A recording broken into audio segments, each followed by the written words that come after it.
राजा रावण ने एक बार सभी 9 ग्रहों पर कब्जा क्यों कर लिया और उन्हें कैसे बचाया गया? लंका के राजा रावण और विभिन्न व्यवसायों, प्रतिभाओं, चालों और कहानियों में उनके महामहिम के बारे में कई कहानियां हैं। और उनमें से एक कहानी उस समय की है जब रावण ने ज्योतिष में सभी 9 ग्रहों पर कब्जा कर लिया था। यह कोई छिपा हुआ तथ्य नहीं है कि लंका का राजा रावण एक महान राजा होने के साथ साथ एक महान ज्योतिषी भी था। उनकी ज्योतिष उत्कृष्टता चंद्रमा में उच्च के बृहस्पति, उनकी कुंडली में चंद्रमा और शनि की युति और सूर्य की दृष्टि का परिणाम थी। जब ये सभी ग्रह एक ही घर में रहते हैं, तो स्थिति जातक को उत्कृष्ट ज्योतिष ज्ञान प्रदान करती। रावण के पास जो विशुद्ध ज्ञान और शक्ति थी, उसका उपयोग करके राजा ने सभी देवों को हरा दिया था। दिलचस्प बात यह है कि देवों को हराने के बाद रावण अपने बेटे का दुनिया में स्वागत करने की तैयारी कर रहा था। रावण के पुत्र के जन्म का समाचार सुनकर पराजित देवता और भी चिंतित हो गए। देवों ने सोचा कि अगर रावण के पुत्र का जन्म हुआ, तो दोनों मिलकर दुनिया पर कहर बरपाएंगे। इस प्रकार एक योजना बनाते हुए सभी देवों ने 9 ग्रहों को ज्योतिषीय रूप से प्रतिकूल स्थिति में स्थानांतरित करने का आग्रह किया ताकि रावण के पुत्र के पास पर्याप्त शक्तियां न हों। हालांकि रावण को देवों द्वारा खेले जा रहे बेईमानी के बारे में सूचित किया गया था और तब उसने सभी 9 ग्रहों पर कब्जा कर लिया और उन्हें अपने पैरों के नीचे, अपने सिर को नीचे की ओर करके रख दिया।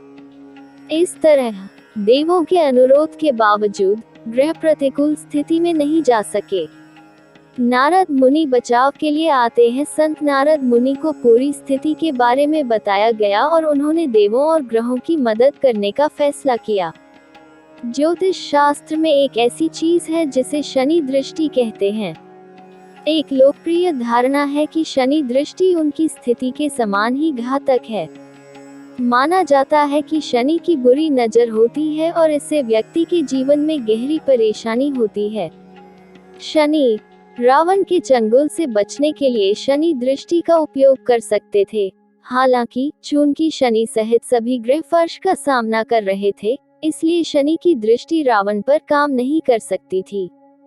इस प्रकार नारद मुनि एक योजना के साथ लंका में रावण के महल में पहुंचे।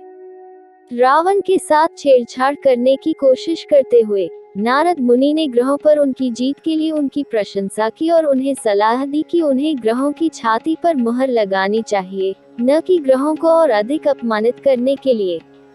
रावण, जो शनि दृष्टि से अनभिज्ञ था, ने इस विचार की सराहना की और तुरंत ग्रहों को पलट दिया।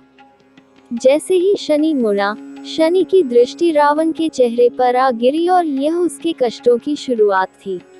रावण का प्रतिशोध इस कृत्य से क्रोधित होकर रावण ने शनि को पकड़ लिया और उसे एक छोटे से पिंजरे में बंद कर दिया, जिसमें कोई छेद नहीं था, इसलिए कोई भी कभी भी शनि का चेहरा नहीं देख सकता था और इस तरह शनि दृष्टि से प्रभावित नहीं हो सकता था।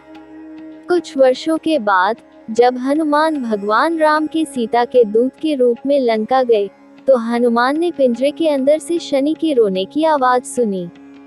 हनुमान ने कारागार तोड़ा और शनि को छुड़ाया। हालांकि अभिनय के दौरान शनि दृष्टि हनुमान पर गिर गई।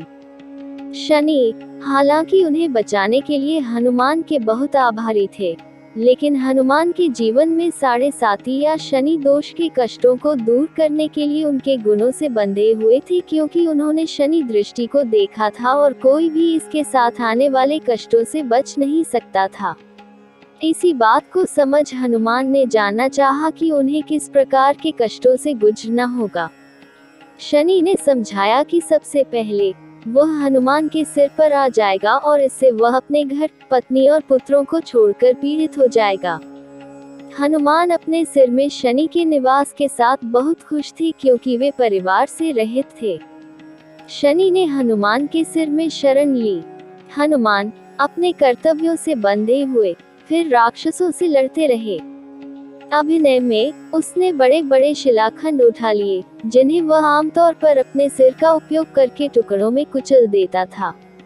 भगवान शनि निश्चित रूप से इस सब से आहत हो रहे थे और तभी उन्होंने हनुमान का सिर काटने का फैसला किया। जैसे ही शनि हनुमान के सिर से दूर हो गए, उन्होंने उन्हें यह कहते हुए आशीर्वाद दिया कि वे एकमात्र ऐसे व्यक्ति हैं जिन्हें 7.5 या शनि दोष से परेशान नहीं किया जा सकता है। इसके अलावा शनि ने भी हनुमान से अनुरोध किया कि वे रावण से उन्हें बचाने के अपने बहादुर आचरण के लिए कामना करें। हनुमान ने विनम्रतापूर्वक शनि महाराज से अनुरोध किया कि वे अपने भक्तों को परेशान न करें या उन पर बुरी नजर न डालें। तभी से लोग शनि से बचने के लिए हनुमान जी की पूजा करने लगे।